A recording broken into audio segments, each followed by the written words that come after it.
मैं आप सभी को कृत्रिम बुद्धिमत्ता प्रौद्योगिकी, संभावित और सरोकार के बारे में कुछ जानकारियां शेयर करना चाहती हूँ।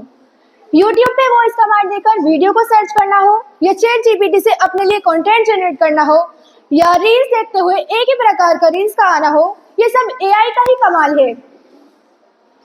विज्ञान की एक ऐसी शाखा जिसके अंतर्गत मशीनें ही इस प्रकार से व्यवहार करती हैं जिस तरह मनुष्य अपनी बुद्धि का प्रयोग करते हैं, इसे कृत्रिम बुद्धिमत्ता प्रौद्योगिकी यानी आर्टिफिशियल इंटेलिजेंस कहते हैं।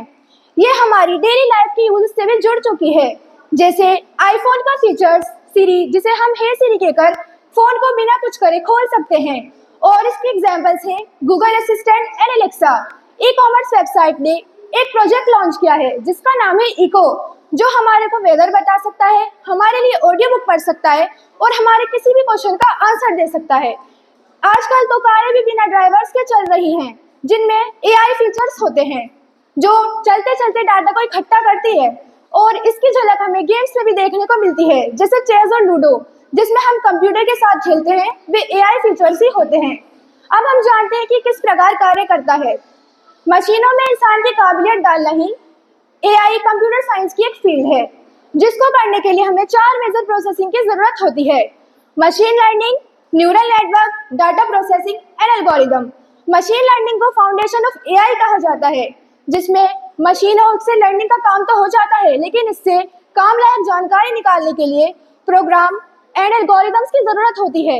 ये डाटा इतनी बड़ी क्वांटिटी में हो सकता है कि इसे पिरामिड ऑफ डाटा कह सकते हैं। और मशीन लर्निंग को हम एग्जाम्पल के साथ समझते हैं। जैसे किसी वेबसाइट पर आता है कि सेलेक्ट ऑल ट्रैफिक लाइट्स को सेलेक्ट कीजिए। अगर हमने सही सेलेक्ट किया है तो सिस्टम को कैसे पता चलता है कि ये सही है? तो यही है मशीन लर्निंग। उसके बाद आता है न्यूरल नेटवर्क। न्यूरल नेटवर्क को बिल्डिंग ब्लॉक ऑफ एआई कहा जाता है। जिस प्रकार से मनुष्य के मस्तिष्क के न्यूरॉन्स आपस में जुड़े होते हैं, उसी प्रकार ये लेयर्स आपस में जुड़ी होती हैं, जो जिनके बीच से गुजरकर ही डेटा प्रोसेसिंग होती है, जो डीप फेज में एंटर करती है। सबसे पहले इनपुट लेयर में रिसीव होती है, हिडन लेयर में प्रोसेस होती है और आउटपुट लेयर से देती है ये बेस्ट रिजल्ट। इसके बाद आता है डाटा प्रोसेसिंग। डाटा प्रोसेसिंग को फ्यूल फॉर एआई कहा जाता है। डाटा प्रोसेसिंग के बिना कोई भी कार्य इम्पॉसिबल है।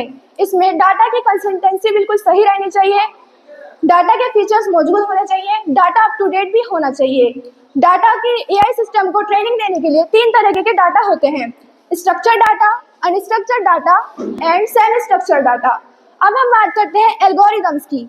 एल्गोरिदम्स मैथमेटिकल मॉडल बनाने के कार्य करते हैं कि मशीन कैसे इंप्रूवमेंट करेगी, कैसे सिलेक्ट करेगी। ये सब एल्गोरिदम्स की सहायता से होते हैं। अब हम कुछ एग्जांपल्स के जैसे समझते हैं, जैसे chat GPT, Google Bard AI, अवतार एआई, बिंग इमेज क्रिएटर। अगर हमें गूगल पे कुछ भी सर्च करना होगा तो सबसे पहले हमें उसका क्वेश्चन लिखना है, फिर हमें वेबसाइट खोलना है, उसके बाद हमें उसका आंसर मिलेगा। लेकिन चैट जीपीटी में ऐसा बिल्कुल नहीं है। इसमें क्वेश्चन डालते ही तुरंत उसका आंसर हमें मिल जाता है। ऐसे ही ये जनरेटिव एआई आपकी आवाज को किसी स्पेसिफिक पर्सनैलिटी की आवाज में बदल सकता है या किसी सेलिब्रिटी की आवाज में बदल सकता है, जैसे text, image, videos, design and musical notes. अब हम देखते हैं ये कितने भागों में बांटा गया है। इसको 2 भागों में बांटा गया है, क्षमता के आधार पर और काम के आधार पर। क्षमता के आधार पर ये 3 तरीके से कार्य करते हैं: narrow AI, general AI and super AI.